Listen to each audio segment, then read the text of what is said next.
दोस्तों, stock market investment को हमेशा से बहुत कॉम्प्लेक्स माना गया है। सब लोग अभी तक यही मानते थे कि अगर आपको स्टॉक मार्केट में इन्वेस्टमेंट करना है तो ये बहुत कॉम्प्लेक्स प्रोसेस होता है। अकाउंट खोलने में बहुत ज्यादा टाइम लगता है।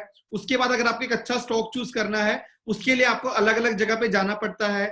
उसके बाद आप एक अपनी स्टॉक में इन्वेस्टमेंट करने की जर्नी को स्टार्ट कर सकते हैं। लेकिन ग्रो ने जब से स्टॉक्स में एंटर किया है, ग्रो ने इस पूरी प्रोसेस को बहुत अच्छे तरीके से सिंप्लीफाई किया है। सिंप्लीफाई करने के साथ साथ इसको बहुत अच्छे तरीके से एफिशिएंट बनाया है ताकि आप बहुत ही सिंपल तरीके से और बहुत ही जल्दी अपना अकाउंट को एक्टिवेट कर सकें और इन्वेस्टमेंट जर्नी को जितना जल्दी हो सके उतना जल्दी स्टार्ट कर सके। तो दोस्तों, आपने बहुत बार ये सुना होगा कि लोग बोलते हैं कि डीमैट अकाउंट क्या होता है और डीमैट अकाउंट कैसे ओपन करें ताकि आप अपने स्टॉक्स में इन्वेस्टमेंट कर सकें। मैं जगदीप सिंह आपका स्वागत करता हूं ग्रो यूट्यूब चैनल में। आज हम इस वीडियो में बात करने वाले हैं कि आप अपना डीमैट अकाउंट कैसे खोल सकते हैं सबसे जल्दी, सबसे सिंपल तरीके से, ताकि आप अपनी इन्वेस्टमेंट जर्नी को जितनी जल्दी हो सके उतनी जल्दी स्टार्ट करें।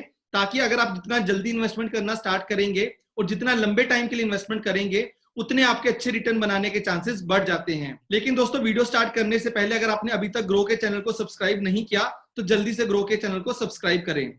चलिए स्टार्ट करते हैं आज की वीडियो, जहां पे मैं आपको स्टेप बाय स्टेप बताने वाला हूं कि ग्रो का अकाउंट ओपनिंग प्रोसेस कैसे है, आप कैसे स्टॉक्स में इन्वेस्टमेंट कर सकते हैं। दोस्तों, ग्रो के अकाउंट ओपनिंग प्रोसेस के बारे में आपको बताने से पहले मैं आपको थोड़ा सा हिस्ट्री बताना चाहता हूं कि डीमैट अकाउंट खोलने का अभी तक प्रोसेस क्या होता था। तो दोस्तों, डीमैट अकाउंट खोलने का जो अभी तक प्रोसेस होता था आज से कुछ टाइम पहले तक कंप्लीटली ऑफलाइन होता था। अगर मैं ऑफलाइन की बात करूं तो आपको अलग अलग ब्रोकर से फॉर्म लेके फॉर्म मंगवाना पड़ता था और फॉर्म आने के बाद आप अलग अलग जगह पे साइन करते थे। साइन करने के बाद आपको वो पर्टिकुलर फॉर्म उस कोरियर करना पड़ता था उस पर्टिकुलर ब्रोकर को, जिस पूरी प्रोसेस में आपके 7 से 10 दिन लग जाते थे। क्योंकि फॉर्म आता था, आप साइन करते थे, फिर कोरियर करते थे और कोरियर करने से लेके वहां पे पहुंचने तक और उसके बाद जब ब्रोकर आपका अकाउंट एक्टिवेट करता था तो इस पूरी प्रोसेस में काफी टाइम लग जाता था। और टाइम लगने में बहुत बार ऐसा होता है कि इन्वेस्टर एक बहुत अच्छी अपॉर्चुनिटी चूज कर देता है इन्वेस्टमेंट करने का।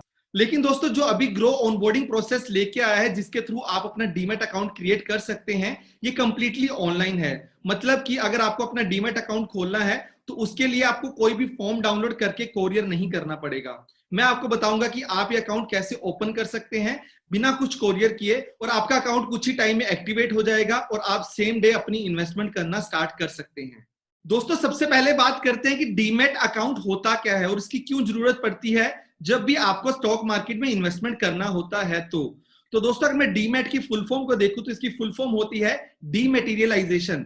तो इसका मतलब क्या होता है? तो दोस्तों, अगर आप आज से कुछ टाइम पहले तक इन्वेस्टमेंट करते होते, जब डीमैट की फैसिलिटी नहीं आई थी, तो जब भी आपको एक पर्टिकुलर शेयर खरीदते थे तो आपको उसका सर्टिफिकेट मिलता था जिसके ऊपर लिखा होता था कि आपने किस कंपनी के कितने शेयर खरीदे, और वो आपको फिजिकल फॉर्म में स्टोर करके रखना पड़ता था।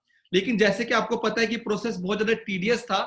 अगर आप इस सर्टिफिकेट को कहां पे रखेंगे, जिसको सॉल्व करने के लिए एक नया इनिशिएटिव लिया गया और डीमैटेरियलाइजेशन लेके आया गया। तो डीमैटेरियलाइजेशन में क्या होता है कि जब भी आप किसी भी शेयर को खरीदते हैं उस पर्टिकुलर शेयर को इलेक्ट्रॉनिक फॉर्म में आपके किसी एक अकाउंट में रखा जाता है, और जिस अकाउंट में रखा जाता है उसको हम बोलते हैं डीमैट अकाउंट। जैसे कि दोस्तों, अगर आप पैसे का लेन देन करते हैं, आपको किसी को पैसा देना होता है या आपको पैसा लेना होता है, आप अपने बैंक अकाउंट का यूज करते हो। बैंक अकाउंट में आप अपने पैसे को सेफ रखते हो। जब आपको पैसा देना होता है तो आप वहां से अपना पैसा निकाल के किसी को ट्रांसफर कर देते हो, और जब आपके पास किसी से पैसा आना होता है तो आपके पैसे आपके पर्टिकुलर बैंक अकाउंट में आ जाते हैं। तो दोस्तों, सिमिलर टर्म्स में अगर मैं शेयर मार्केट की बात करूं तो शेयर मार्केट में आपको शेयर का लेन देन करना पड़ता है। मान लो कि आपको किसी एक पर्टिकुलर कंपनी का शेयर खरीदना है, मान लो कंपनी ए का, और वो 100 रुपीज का शेयर है। तो उसका प्रोसेस जो होता है यूजर के लिए तो वो सिंप्लीफाई होता है कि आपने 100 रुपीज दिए, आपने वो शेयर खरीद लिया। लेकिन दोस्तों, 2 दिन के बाद T+2 सेटलमेंट जो स्टॉक्स का होता है, 2 दिन के बाद आपके उस पर्टिकुलर शेयर की ब्रोकर के पास डिलीवरी आती है और उस पर्टिकुलर शेयर को आपके डीमैट अकाउंट में डाल दिया जाता है। तो जैसे कि बैंक अकाउंट में पैसा निकाला और डाला जाता है, वैसे ही डीमैट अकाउंट में आपके शेयर्स को डाला या निकाला जाता है आपके ऑथराइजेशन पे। मतलब कि जब भी आप कुछ सेल करते हो, आप ऑथराइज करते हो, तब आपके शेयर को डीमैट अकाउंट से निकाल के जिसको आपने सेल किया उसको डिलीवर कर दिया जाता है। और जब आप किसी शेयर को खरीदते हो तो जब आपका शेयर आता है तो ब्रोकर आपके शेयर को उस पर्टिकुलर अकाउंट में डाल देता है। तो दोस्तों यहां से पता चलता है कि डीमैट अकाउंट कितना जरूरी होता है और एक मैंडेटरी अकाउंट होता है अगर आपको स्टॉक में इन्वेस्टमेंट करना है। तो अगर आपको एक भी शेयर खरीदना है तो उससे पहले आपको डीमैट अकाउंट खुलवाना मैंडेटरी है। तो दोस्तों ये तो बात हुई डीमैट अकाउंट की। तो डीमैट अकाउंट आपका ब्रोकर खोलता है आपके बिहाफ पे जब आप सारी डिटेल्स अपने ब्रोकर को दे देते हैं। आप अपना सिग्नेचर देते हैं, आप अपनी बैंक डिटेल्स देते हैं, तो ये सारी डिटेल देने के बाद आपका डीमैट अकाउंट खोला जाता है। तो दोस्तों डीमैट अकाउंट खोलने के बाद आपको एक मेल आती है ब्रोकर से जिसमें एक सीएमआर कॉपी होती है जिसकी फुल फॉर्म होती है client master report. Client master report आपको पूरी डिटेल बताती है आपके डीमैट अकाउंट से रिलेटेड कि आपके अकाउंट डीमैट अकाउंट का नंबर क्या है, आपका नाम क्या है, एड्रेस क्या है, बैंक अकाउंट क्या लिंक किया गया है। तो इसलिए सीएमआर रिपोर्ट आपके लिए बहुत ज्यादा इंपॉर्टेंट हो जाती है। दोस्तों इसका एक और यूज होता है, ये आपका डीमैट अकाउंट जब आप किसी शेयर को मार्केट में खरीदते हैं बेचते हो वहां पे तो काम आता ही आता है, लेकिन अगर आप जब भी किसी आईपीओ के लिए अप्लाई करते हो, मान लो किसी कंपनी का आईपीओ आ रहा है, तो उसके लिए आपके पास एक डीमैट अकाउंट होना भी बहुत ज्यादा जरूरी होता है, क्योंकि जब तक आपके पास डीमैट अकाउंट नहीं होगा आप आईपीओ के लिए अप्लाई नहीं कर पाओगे। क्योंकि बाई चांस अगर आपको आईपीओ मिल जाता है और आपके पास डीमैट अकाउंट नहीं होता तो आपका शेयर कहीं पे रखने की जगह नहीं होगी, जिसलिए आपको अगर आईपीओ के लिए भी अप्लाई करना है तो आपको डीमैट अकाउंट खुलवाना मैंडेटरी होता है। तो दोस्तों चलिए ये तो बात हुई ओवरऑल डीमैट अकाउंट की, इसका इंपॉर्टेंस क्या होता है इसके रिगार्डिंग मैंने आपको थोड़ा सा डिटेल में बताया। अब मैं बात करता हूं कि ग्रो के थ्रू आप अपने डीमैट अकाउंट को कैसे बहुत जल्दी खुलवा सकते हो, कैसे ये पूरी प्रोसेस सिंप्लीफाइड है और कैसे इसके थ्रू आप अपनी इन्वेस्टमेंट जर्नी को कुछ ही टाइम में स्टार्ट कर सकते हो।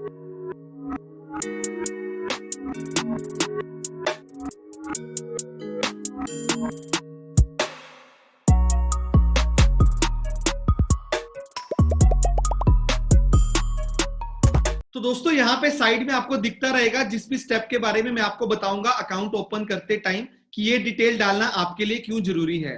तो सबसे पहले अगर आप ग्रो पे नए यूजर आए हैं, आज से पहले आपने ग्रो ऐप का यूज नहीं किया था, तो सबसे पहले आपको एक ईमेल आईडी डाल के अपने अकाउंट को रजिस्टर करना पड़ेगा।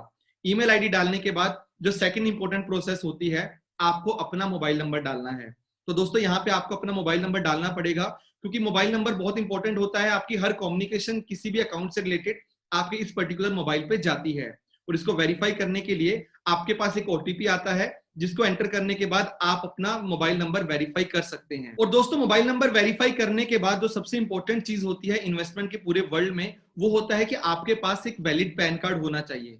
क्योंकि दोस्तों ये जो इन्वेस्टमेंट होती है ये आपकी इनकम से रिलेटेड होती है और इनकम से रिलेटेड अगर कोई भी चीज है तो आपके पास एक वैलिड पैन कार्ड होना बहुत ज्यादा जरूरी होता है। तो जिसके चलते यहाँ पे जो थर्ड स्टेप होगा, आपको यहाँ पे अपना पैन कार्ड डालना पड़ेगा। और दोस्तों यहाँ पे ध्यान दें कि आपको अपना ही पैन कार्ड डालना है, अपने पैन कार्ड के डिटेल्स डालने हैं। जैसे ही आप अपना पैन कार्ड डालेंगे तो ग्रो आपको बताएगा कि इस पैन कार्ड के ऊपर किसका नाम लिंक हुआ है, जिसके बाद अपने पैन कार्ड को आप एक बार फिर से वेरीफाई कर सकते हैं। उसके बाद दोस्तों आपको थोड़े से बेसिक डिटेल डालने होते हैं, जिसके बाद मैं आता हूं एक नेक्स्ट और बहुत ज्यादा इंपॉर्टेंट स्टेप पे। जैसे कि मैंने आपको बताया था कि डीमैट अकाउंट का यूज वहां पे शेयर डालने निकालने के लिए होता है। तो दोस्तों जब भी आपको किसी पर्टिकुलर शेयर को खरीदना होता है या इन्वेस्टमेंट करनी होती है तो आपके पास पैसा होना चाहिए आपके अकाउंट में, और वो पैसा आपको ग्रो में पहले डालना पड़ेगा, ग्रो बैलेंस में, और ग्रो बैलेंस में डालने के बाद आप उस पैसे का इन्वेस्टमेंट कर सकते हैं। अब दोस्तों वो पैसा आपके ग्रो बैलेंस में कैसे आएगा? तो दोस्तों इसके लिए आपके पास एक वैलिड बैंक अकाउंट होना चाहिए जिसको आपको लिंक करना पड़ेगा अपने अकाउंट के साथ। तो यहाँ पे आप अपने बैंक अकाउंट को वेरीफाई कर सकते हैं, जिसके चलते सबसे पहले आपको आईएफएससी कोड डालना पड़ेगा और उसके बाद आप अपने बैंक अकाउंट के डिटेल्स को डाल सकते हैं, जैसे कि बैंक अकाउंट नंबर। अब दोस्तों बात यह आती है कि डीमैट अकाउंट खोलने के लिए आज से कुछ टाइम पहले तक लोग चेक मांगते थे ताकि आपके पर्टिकुलर बैंक को वो वेरीफाई कर सकें, क्योंकि ये बहुत इंपॉर्टेंट होता है। कॉम्प्लायंस बोलता है कि अगर आप अपना अकाउंट इस नाम से खुलवा रहे हैं तो उसका जो बैंक अकाउंट है वो भी उसी का ही होना चाहिए। ऐसा नहीं हो सकता कि मैं अपना इन्वेस्टमेंट अकाउंट खोल रहा हूं और मैंने अकाउंट अपने फादर का लिंक कर लिया। तो ग्रो यहाँ पे वेरीफाई करता है कि जो बैंक अकाउंट आपने ऐड किया है वो आपका ही है, नहीं किसी और का है। और आपके अकाउंट में 1 रुपया डाला जाता है जिसको पेनी ड्रॉप बोला जाता है, और पेनी ड्रॉप के थ्रू जब आपके अकाउंट में 1 रुपया चला जाता है तो जो नाम वहां से निकल के आता है और जो नाम आपने पैन से निकल के आता है उन नाम को मैच किया जाता है। तो वेरीफाई किया जाता है कि बैंक अकाउंट उसी पर्टिकुलर यूजर का ही है जिसने अपना अकाउंट ओपन किया है या किसी और का है। दोस्तों बैंक अकाउंट वेरीफाई होने के बाद आपको कुछ और डिटेल्स डालनी पड़ती है, जिसके बाद आप पहुंच जाते हैं लास्ट और बहुत इंपॉर्टेंट स्टेप पे।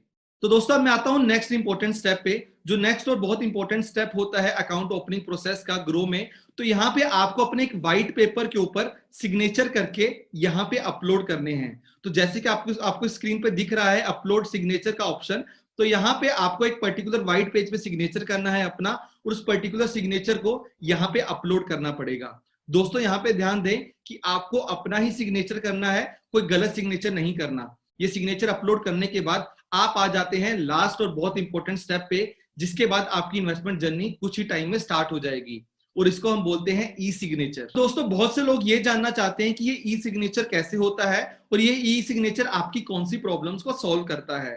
तो दोस्तों जो आपका अकाउंट ओपनिंग फॉर्म होता है स्टॉक्स में अकाउंट ओपन करने के लिए, अभी तक जो आपको कोरियर करना पड़ता था डाउनलोड करके, जिसमें 7 से 10 दिन लगते थे, उस पर्टिकुलर प्रोसेस को ये ई साइन बहुत अच्छे तरीके से सिंप्लीफाई कर देता है। तो ई साइन करने का जो प्रोसेस होता है, तो दोस्तों अगर आप यहाँ पे क्लिक करते हैं तो आप एनएसडीएल की वेबसाइट पे चले जाते हैं, जहां पे आपको अपना आधार कार्ड नंबर डालना होता है। आधार कार्ड नंबर डालने के बाद जो आपका मोबाइल नंबर आधार कार्ड के साथ लिंक है, उस पर्टिकुलर मोबाइल नंबर के ऊपर आपको ओटीपी आ जाता है, और अगर आप वहां पे ओटीपी डाल देते हैं तो आपका ई साइन का प्रोसेस खत्म हो जाता है। लेकिन दोस्तों यहाँ पे मैं आपको एक छोटी सी चीज बताना चाहता हूं कि जब आप दूसरे पेज पे जाते हैं, जब आपको आधार कार्ड नंबर डालना होता है, तो यहाँ पे आप बहुत चीज का फोकस करें कि आपको अपना ही आधार कार्ड डालना है। तो दोस्तों यहाँ पे आपको ऐसा नहीं करना है कि मान लो मैं अपना अकाउंट खोल रहा हूं, लेकिन मान लो मेरा मोबाइल नंबर मेरे आधार के साथ लिंक नहीं है, तो वहां पे जाके मैं अपने फादर का मोबाइल नंबर डाल देता हूं, तो वहां पे उस केस में आपका अकाउंट ओपन नहीं होगा, वापिस से आपको वो सारी प्रोसेस करनी पड़ेगी। तो यहाँ पे आप ध्यान दें कि ओटीपी डालते टाइम आप अपने आधार कार्ड को डालें और उसके साथ जो लिंक है मोबाइल नंबर, उसका ओटीपी यहाँ पे एंटर करें। जो करने के बाद आपका अकाउंट ओपनिंग प्रोसेस पूरे तरीके से खत्म हो जाता है। आपकी इन्वेस्टमेंट जर्नी उसके बाद कुछ ही टाइम में स्टार्ट हो जाती है। उसके बाद दोस्तों आप देख सकते हैं कि ऐसे आपको 2 टैब देखने को मिलते हैं म्यूचुअल फंड और स्टॉक्स का। स्टॉक्स के अंदर आपको काफी सारी इंफॉर्मेशन मिलती है, जिसका यूज करके आप इन्वेस्टमेंट के बारे में सोच सकते हैं। तो दोस्तों जो मैंने आपको अभी ये प्रोसेस बताया बहुत सिंप्लीफाइड है। अगर आप इसको ट्राई करेंगे एक बार, तो आपको खुद से पता चलेगा कि इस पूरी प्रोसेस को आप कुछ ही टाइम में खत्म कर सकते हैं। और ये प्रोसेस खत्म करने के बाद आपका डीमैट अकाउंट क्रिएट किया जाता है, और डीमैट अकाउंट क्रिएट करने के बाद आपको पास एक ऑफिशियल ईमेल आती है, जिसमें आपको एक सीएमआर कॉपी आती है, क्लाइंट मास्टर रिपोर्ट, जो कि मैंने आपको बताया था कि बहुत इंपॉर्टेंट होती है, जो आपको बताती है आपके पूरे डीमैट अकाउंट के डिटेल्स के बारे में। तो दोस्तों ऐसे इस प्रोसेस को फॉलो करके आप अपनी इन्वेस्टमेंट जर्नी को जल्दी से स्टार्ट कीजिए। ग्रो पे इन्वेस्टमेंट करना अगर आप स्टार्ट करेंगे, तो यहाँ पे आपको एक और बेनिफिट मिलता है कि अगर आपको किसी एक पर्टिकुलर स्टॉक में इन्वेस्टमेंट करना है, उसके लिए जो आपको फाइनेंशियल इंफॉर्मेशन चाहिए, जो आपको प्रॉफिट एंड लॉस स्टेटमेंट देखनी है, जो आपको बैलेंस शीट देखनी है, जो आपको कैश फ्लो स्टेटमेंट देखनी है, उसके कॉम्पिटिटर्स देखने हैं, वो सारी चीजें आपको सेम पेज पे देखने को मिल सकती हैं। और उसके बाद आप एक इन्फॉर्म्ड डिसीजन लेके खुद से इन्वेस्टमेंट करना स्टार्ट कर सकते हैं। और मैं उम्मीद करता हूं कि अगर आप इन्वेस्टमेंट करना स्टार्ट करते हैं, एक अच्छे इन्वेस्टर की तरह एक अच्छी रिसर्च कीजिए। एक अच्छी रिसर्च करने के बाद एक अच्छी फंडामेंटली स्ट्रॉन्ग कंपनी को चूज कीजिए और एक लंबे टाइम के लिए इन्वेस्टमेंट कीजिए, ताकि आने वाले टाइम में आप एक अच्छी रिटर्न बना सकें।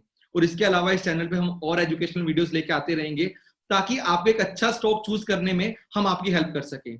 हम आपको बताएं कि आप खुद को एम्पावर कैसे कर सकते हैं, ताकि आप खुद से एक अच्छा स्टॉक चूज कर सके, ना कि आपको दूसरों के ऊपर डिपेंड होना पड़े कि कोई आके आपको बताएगा कि मुझे कौन से स्टॉक में इन्वेस्टमेंट करनी चाहिए। दोस्तों अगर आपको ये वीडियो अच्छी लगी तो इस वीडियो को लाइक करें, कमेंट करके बताएं कि आपका अभी तक कैसा एक्सपीरियंस रहा है ग्रो स्टॉक्स पे, और अगर आपने अभी तक ऑनबोर्ड नहीं किया तो जल्दी से अपनी इन्वेस्टमेंट जर्नी को स्टार्ट करें। आने वाले दिनों में हम और भी वीडियोस लेके आते रहेंगे, जहां पे हम आपको इन्वेस्टमेंट के बारे में बहुत अच्छे तरीके से बताते रहेंगे। अगर आपने अभी तक हमारे चैनल को सब्सक्राइब नहीं किया तो जल्दी से ग्रो के चैनल को सब्सक्राइब करें, ताकि हम आपकी हेल्प कर सके आपको एक इंटेलिजेंट इन्वेस्टर बनने में। Happy investing.